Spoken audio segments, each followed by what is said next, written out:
ये एक चेरी का दरख्त है जिस पे कुछ अर्सा पहले मैंने कुछ पैबंद लगाए थे। ये जो हिस्सा है इस पे मैंने एक से ज़्यादा पैबंद लगाए थे, सिर्फ एक पैबंद कामयाब हुआ है। तो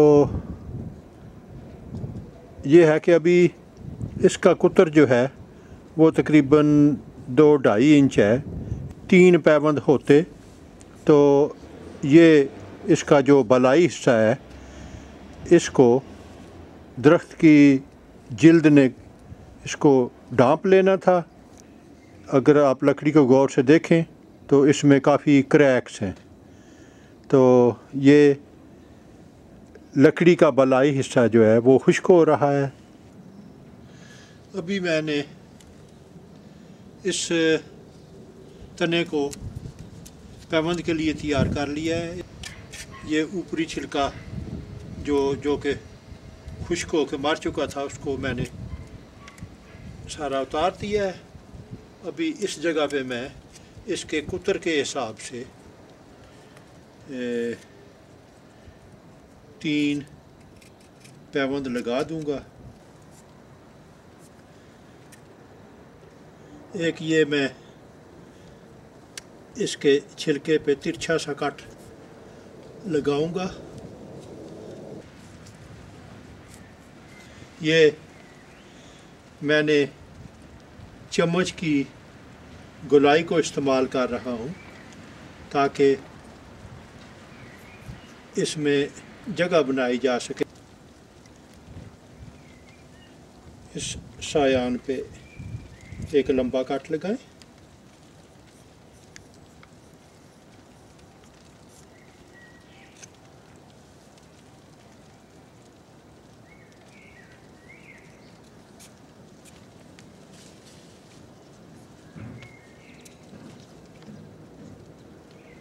और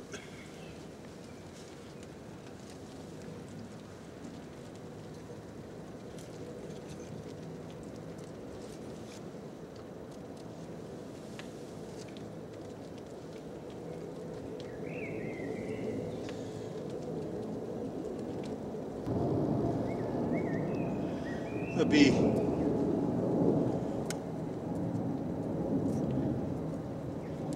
दूसरे पैबंद के लिए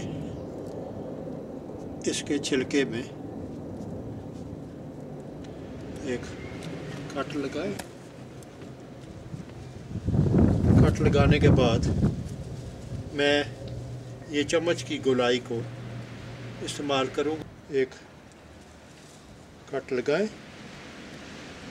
जो कि आपने दरख्त में के छिलके में जो कट लगाया है उसकी सारी लंबाई को कवर करें।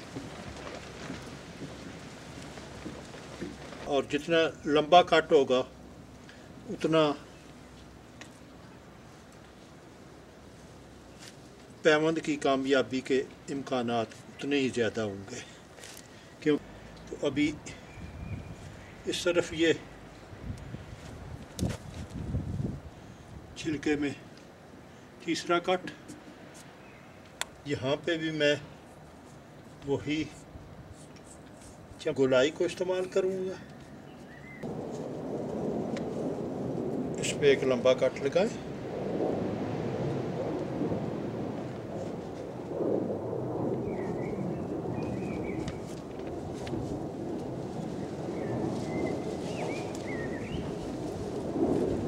और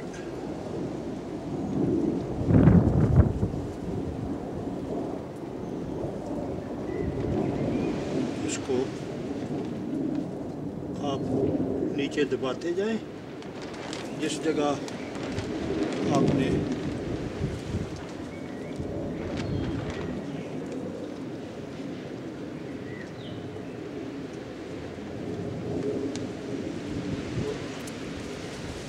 चम्मच से जगह बनाई है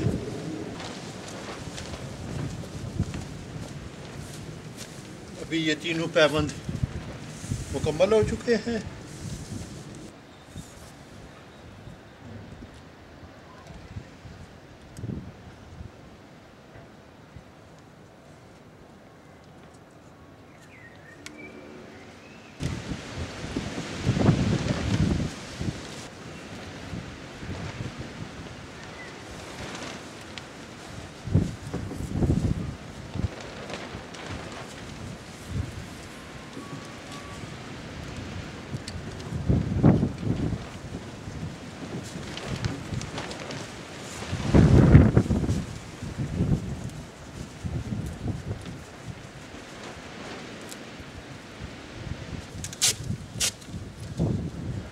अभी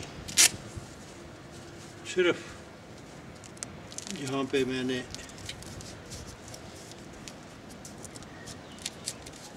कट लगाए हैं उस जगह को इस मास्किंग टेप की मदद से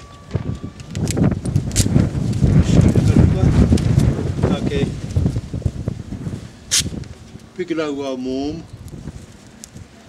इसके अंदर ना जा सके।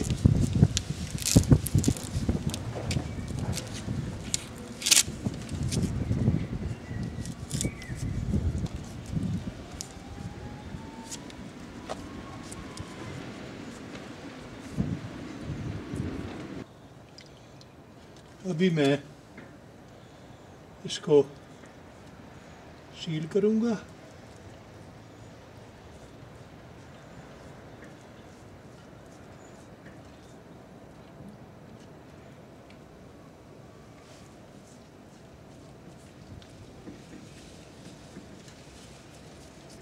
और ये पैबंद भी मुकम्मल हो गया।